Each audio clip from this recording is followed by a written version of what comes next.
Today I'm going to talk about the Tamron 22-40mm f2.8 VXD constant aperture lens. In a nutshell, this lens is wide enough to do vlogs, long enough to do street photos.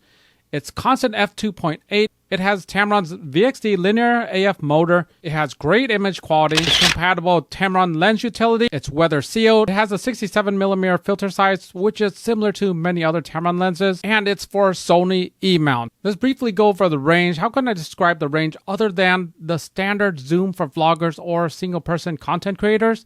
20mm is wide, hence the popularity of the 20G.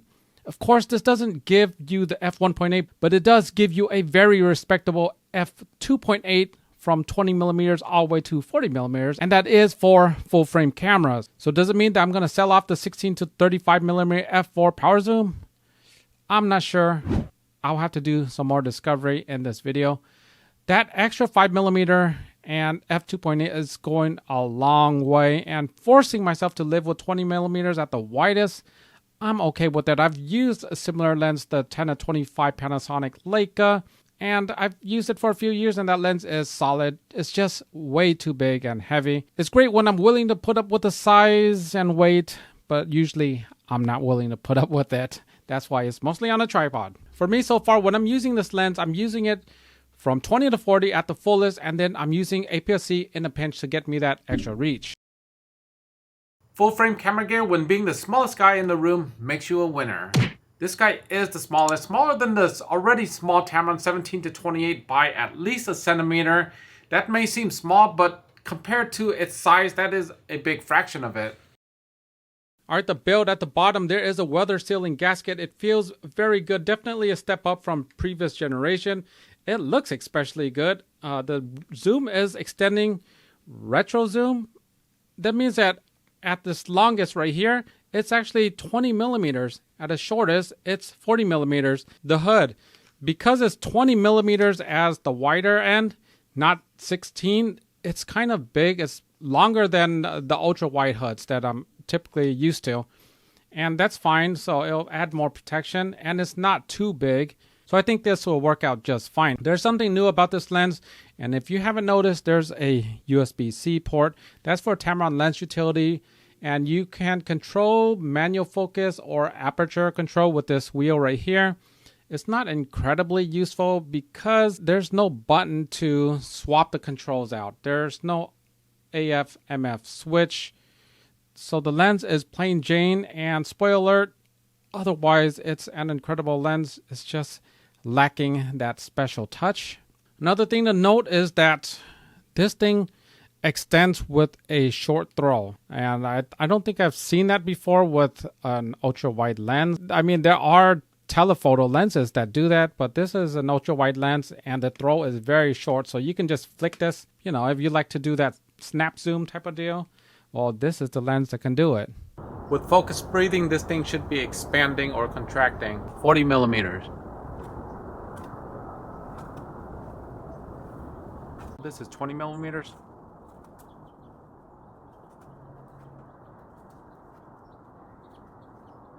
Let's talk about the autofocus system. This lens uses the VXD from Tamron. It's the linear focus motor. It is nice and snappy, and when it comes to autofocus, it's dependent on your camera as well. If you're using something like the A7 IV, it has no troubles autofocusing in very low light. It tracks very well. It's extremely fast, and you know, it's a wide lens. You don't have to be super accurate because depth of field is quite large, but it does work extremely fast, so it is a very good lens in that scenario. Here it is. I am testing it, and I'm catching people riding their bikes or skateboarding to the beach, and it's just no problem. If I want to do a quick shot, I'm just running and gunning, and then I fire it off. It is extremely fast. You won't have any issues using this for autofocus. When it comes to flare, I couldn't detect much of it. I'll include a RAW that does have a little bit of flare, and you can judge for yourself. It's quite minor. Oftentimes during the sunset, I'm pointing directly at the sun because I like these cool shadows that appear. It was kind of hard to reproduce any sort of flare.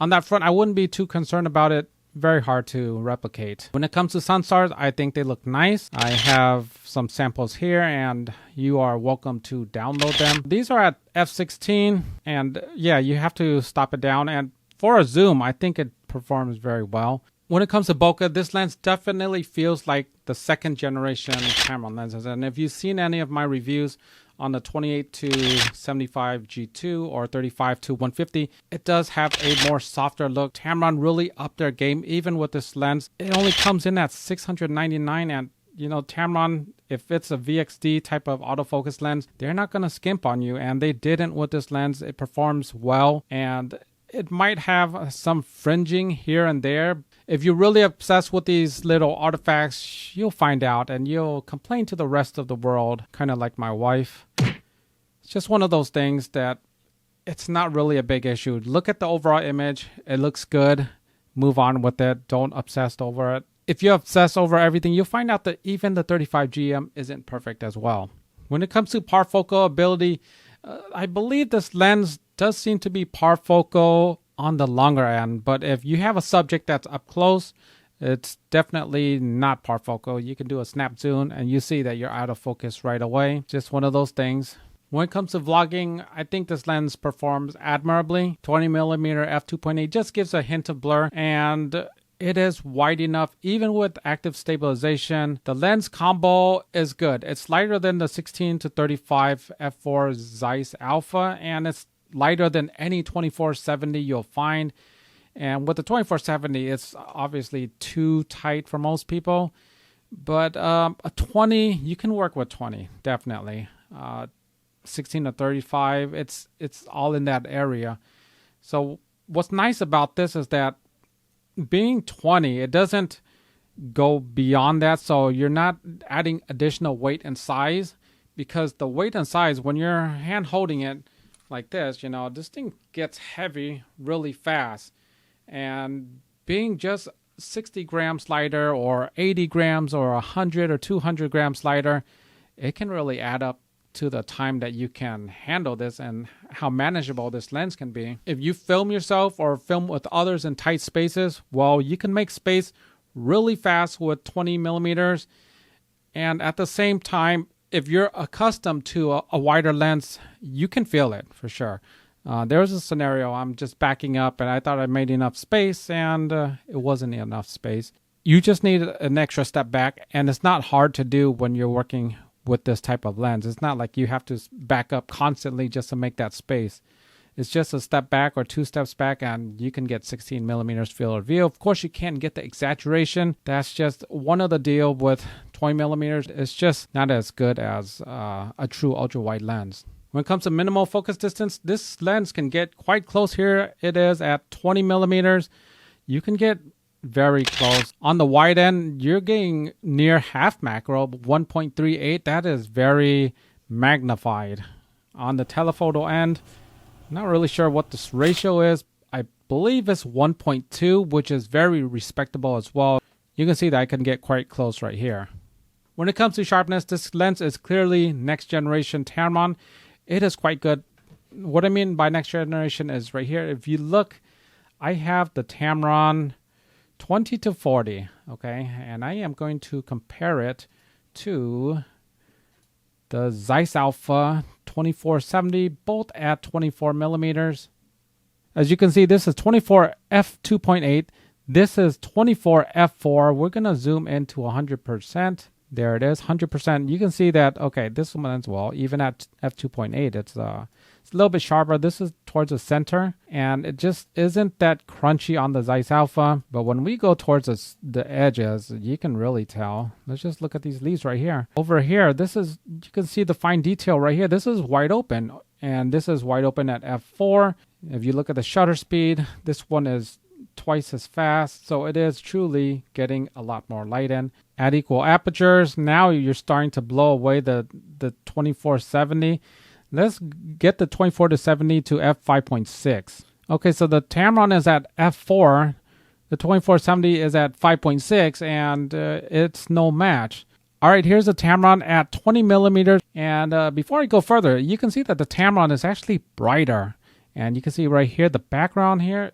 I mean, to my eyes, it just looks like it's is exposing a lot. Is brighter than the f2.8 shows. And let's get to 100%. And you know, both is good, but the 2.8, you see the background blur? That is good. That is nice. And that was what I am missing with the 16 to 35. And we go to the edges, and this is nice and crisp. It's crispy on both lenses. They are comparable. Let's go to 200%. This 300%, but at 200%, you know, they're neck and neck. You're really splitting hairs. So both of these lenses, they perform extremely well on the 33 megapixel A7 IV. Stopping down both to f4. Yeah, and the Tamron does seem just a little bit brighter. Here in the center, they look comparable. Let's just jump to the right to the edges. And this, look how crispy this detail is right here. And up here, there is some softening. But look at the Sony. It softens just a hair more. So the Tamron is a hair sharper. You can see right here too, these details, it's more preserved over here than over here. Here it is with the Sony stopped down to f5.6, and Tamron is just, it's just a head. I don't know what to say. I mean, it's just a hair sharper in the far edges. So I mean, both are very usable to me, and I wouldn't be concerned about the sharpness. I've always considered the 16 to 35 extremely sharp. It's just that when they're side by side, okay, Tamron's a hair sharper. Okay, if we skip all the way to 35 millimeters and you look at the center, okay, the Tamron is sharper in the center. And I don't think I misfocused, because you can see that this background here, I was aiming for this leaf right here, and you know, this thing, everything's in focus. It's just not super sharp compared to the Tamron. Okay, when it comes to the edges, this is where the Sony has an advantage. At 35 millimeter versus f4 versus 2.8, it is clearly better. I mean, the Tamron is a little bit soft, to be frank, from the far edges, or it could be a little bit of depth of field type of deal, because we are at 2.8. This leaf right here does look okay. Yeah, so it's not the best subject. I'll do more in-depth next time around. Jumping to f5.6, this is where the Tamron, I believe it starts to overtake the Sony. Right here, it does seem sharper on the Tamron. You can see the veins here. Right here, it's just not there. Right here, could be a depth of field issue. If we look at this leaf right here, this is more on the field. And at 200, 300, they're quite similar. And if you look at this leaf right here, I would say that they are looking darn close. It's hard to tell them apart. We're at 300%, which is kind of ridiculous right now. When it comes to sharpness, the Tamron does perform with the best of them. I thought that the 16 to 35 was one of the better lenses, and it is quite good. I don't think it's a bad lens at all. It's just that the Tamron can absolutely hang with that lens. At 40 millimeters, there's a little bit of pincushion. You can see that this line is bowing just a little bit. At 20 mil, there's quite a bit of barreling. You can see the warpage of this line. It's not quite straight. We're going to look at CA and LoCA. This is a raw file, and there's a little bit of LoCA right here, this green issue. It's really small. It's not really worth talking about. As far as CA, if we look at the edge of something in the focal plane, it's fairly CA free. So to sum it up, Tamron tried to throw mud at the wall and hoping that it would stick, and I do think they succeeded. This lens is constant f2.8. From 20 to 40, it performs extremely well.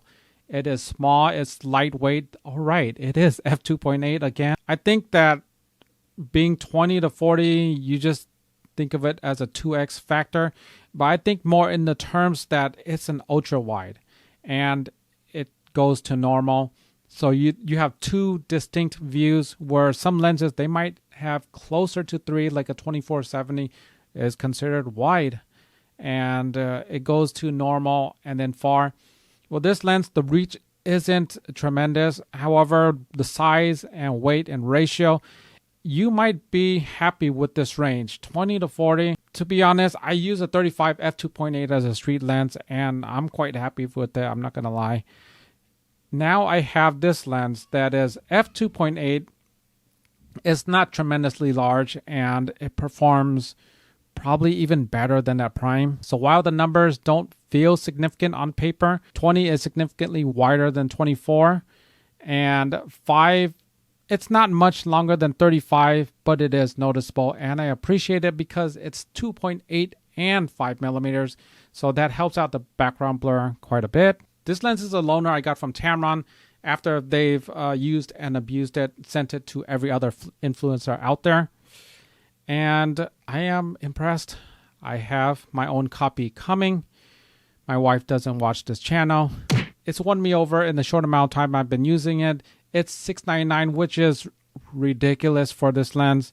And I couldn't help myself. Anyhow, I hope you enjoyed the video. Stay tuned for future comparison videos with this lens. Thank you so much for watching. Be sure to like, subscribe, share, all that YouTube stuff. See you in the next one. Take care.